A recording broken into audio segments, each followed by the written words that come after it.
मैया भैया भैया भैया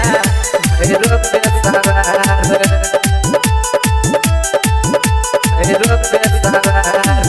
लाल लाल चुनरी माँ गौरैया का सहायो लाल लाल चुनरी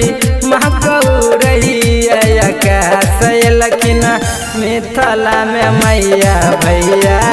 भैरो पे सवार लखिना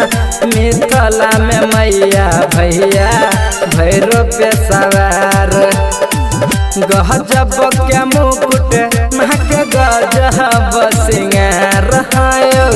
गजब के मुकुट महक गजब सिंगार लखिना मिथिला में मैया भैया भैरो पे सवार लखिना मिथिला में मैया भैया भैरो पे सवार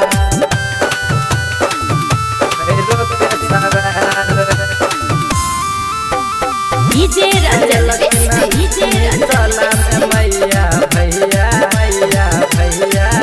भैरो पे सवार शेरा वाली माँ कयो महिमा महान छे एक रात जानत पूरा दुनिया जहान छे एक रात जानत पूरा दुनिया जहान शेरा वाली माँ कयो महिमा महान छे एक रात जानत पूरा दुनिया जहान छे जगमग कहरे पन डाल भीड़ लागल छे दुआर जगमग कहरे पन डाल भीड़ लागल छे दुआर लखिना मिथिला में मैया भैया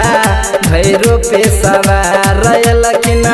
मिथिला में मैया भैया भैरो पे सवार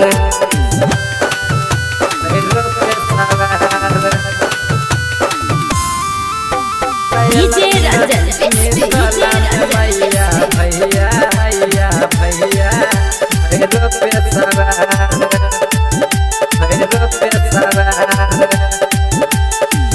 पंडित के बोला माँ का पूजा करे 10 दिन उपास रखे अपन और रजी सुने 10 दिन उपास रखे अपन और रजी सुने पंडित के बोला माँ का पूजा करे 10 दिन उपास रखे अपन रजी सुने राइटर दिनेश के लिखल बिटू गाबैया भजन राइटर दिनेश के लिखल बिटू गाबैया भजन लखिना मिथिला में मैया भैया भैरो पे सवार लखिना मिथिला में मैया भैया भैरो पे सवार।